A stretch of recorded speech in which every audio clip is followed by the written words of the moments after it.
ఈరోజు మనం ఇది మంచి ప్రభుత్వం పెద్దాపురం నియోజకవర్గం పులిమెన్లో జరుపుకుంటున్నాం.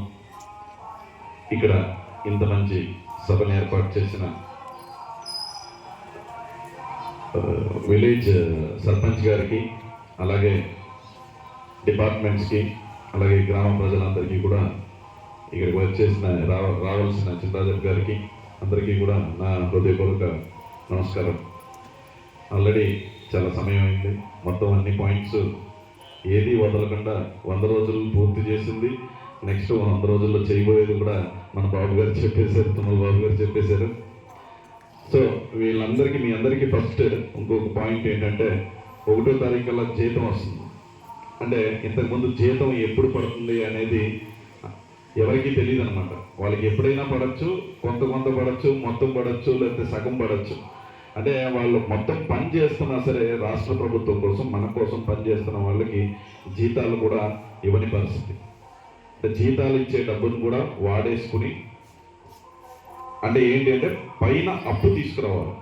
అప్పు దొరికితే సంపద సృష్టించకుండా, ఉన్న సంపదనంతా ఖాళీ చేసేసి సంపదను సృష్టించకుండా, అప్పు దొరికితేనే రాష్ట్రం నడుస్తుంది అనే పరిస్థితికి దిగజార్చేసి వాళ్ళకి జీతాలు ఇచ్చే పరిస్థితి కూడా కాదు.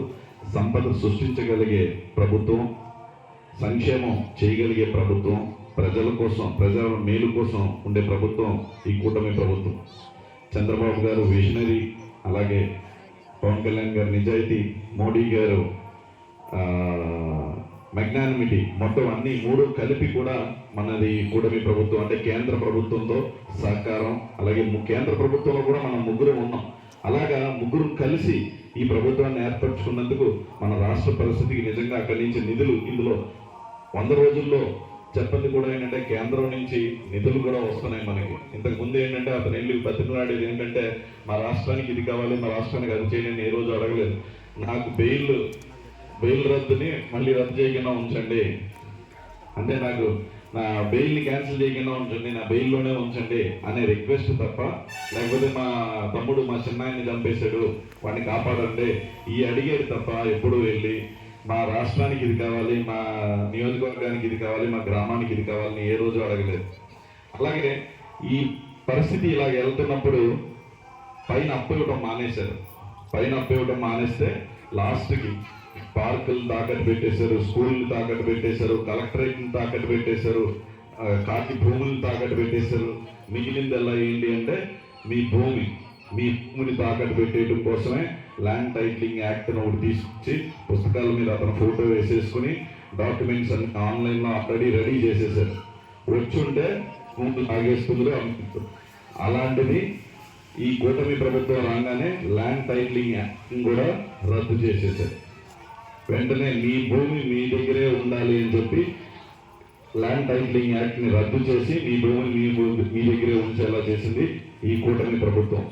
అలాగే ఉద్యోగాల్లో జాబ్ క్యాలెండర్ అన్నారు. 5 సంవత్సరాల క్యాలెండర్ అయిపోయినా సరే జాబ్ క్యాలెండర్ మాత్రం ఎప్పుడూ రాలేదు. కూటమి ప్రభుత్వం రాగానే మెగా డిఎస్సి ద్వారా కొత్త జాబ్స్ని క్రియేట్ చేసేందుకు పేర్కొన్ని 100 రోజుల్లోనే ఈ ప్రభుత్వం చేపట్టింది. అలాగే మొన్న వరదలు వచ్చినాయి, విజయవాడలో వరదలు వచ్చినాయి. లాస్ట్ టైము వరదలు ఎందుకు వచ్చినాయి అంటే, వాళ్ళ ఇసుక తవ్వుకోవటం కోసం గేట్లు ఎత్తకుండా, దాన్ని గేట్లు రిపేర్ చేయకుండా ఉన్నందుకు వరదలు వచ్చినప్పుడు మొత్తం కొట్టుకుపోయి సుమారు లక్షలాది ఎకరాలు, 40,000 పశువులు, అంటే 100-200 పైగా జనాలు కూడా చనిపోయారు. దానికి ఏమీ పట్టించుకోకుండా హెలికాప్టర్ నుంచి ఒక టూర్ వేసి వెళ్ళిపోయారు. కానీ మన విజయవాడ వరదలు వస్తే మొత్తం ఆర్గనైజేషన్ అంతా, అంటే ఈ ప్రభుత్వంలో ఉన్న వాళ్ళు ప్రతి ఒక్కరు, ఎమ్మెల్యేలు, ఎంపీలు, ముఖ్యమంత్రి గారు, ఉప ముఖ్యమంత్రి గారు, మొత్తం అందరూ అక్కడే ఉండి బోట్లలో వెళ్ళి ఫుడ్లు ఇచ్చి, అక్కడ అవసరమైతే ఇక్కడి నుంచి కూడా ఫుడ్ తీసుకెళ్ళి అక్కడ పంపిణీ చేసి ఆపదలో ఉన్న ప్రజల్ని ఆదుకునే దాంట్లోకి ఇది మంచి ప్రభుత్వం అని కష్టపడి పనిచేశారు. అలాగే ఇరిగేషన్ మినిస్టర్ గారు కూడా 2 రోజులకు 2 గంటలు 3 గంటలు పడుకున్నారు. అలాంటి వారికి ఇరిగేషన్ మినిస్టర్ ఇచ్చారు. ఇక్కడ లాస్ట్ టైం ఇచ్చిన వాళ్ళకి ఏంటంటే ఎప్పుడు ఏమవుతుంది అనేది తెలియకుండా, ఇరిగేషన్ స్పెల్లింగ్ తెలియకుండా, డయాబామాల్ స్పెల్లింగ్ తెలియకుండా, అది ఏంటో తెలియని వాళ్ళని అంటే కూడా తిరిగే రౌడు ఇన్ని బూతులు మాట్లాడిన వాళ్ళని సెలెక్ట్ చేసుకుంటే అలాగుంటది. నిజంగా పని తెలిసిన అతన్ని లేకపోతే ప్రజలకు సేవ చేయాలనుకున్న వాళ్ళకి పదవులు ఇస్తే ఇలా ఉంటుంది. ఇలాంటివన్నీ కూడా ఇది మంచి ప్రభుత్వంలో చేపడుతున్నాం. అలాగే ఇవన్నీ దేనికోసం చేస్తున్నాం, ఇది మంచి ప్రభుత్వం ఎందుకు అనిపిస్తున్నాం, ఎందుకు బాగా పనిచేస్తున్నాం అంటే 2047 కల్లా మన ఆంధ్రప్రదేశ్ ఈ దేశంలోనే బెస్ట్ రాష్ట్రం కింద మారుతుంది.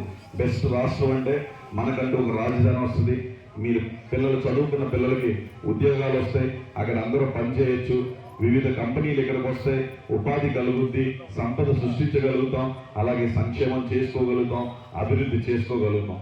ఇవన్నీ కూడా దృష్టిలో పెట్టుకుని ఈ కూటమి ప్రభుత్వం పనిచేస్తుంది. దానికి ఇక్కడున్న ప్రజలందరూ కూడా సహకరించి మాకు హైయెస్ట్ మెజారిటీ ఇచ్చి గెలిపించారు. ఫస్ట్ ఆఫ్ ఆల్ అందరికీ కూడా మీ అందరికీ కూడా కృతజ్ఞతలు తెలుపుకుంటూ ఈ మంచి ప్రభుత్వం ఇలాగే 100 రోజులు కాదు, 200 రోజులు కాదు, 5 సంవత్సరాలు కూడా ఇది మంచి ప్రభుత్వంగానే ఉంటుందంటూ మీ అందరికీ హామీ ఇస్తూ ఇంత చక్కటి అవకాశాన్ని ఏర్పాటు చేసిన మీ అందరికీ కూడా నా హృదయపూర్వక ధన్యవాదాలు తెలుసుకుంటూ సెలవు తీసుకుంటున్నాను. ధన్యవాదాలు.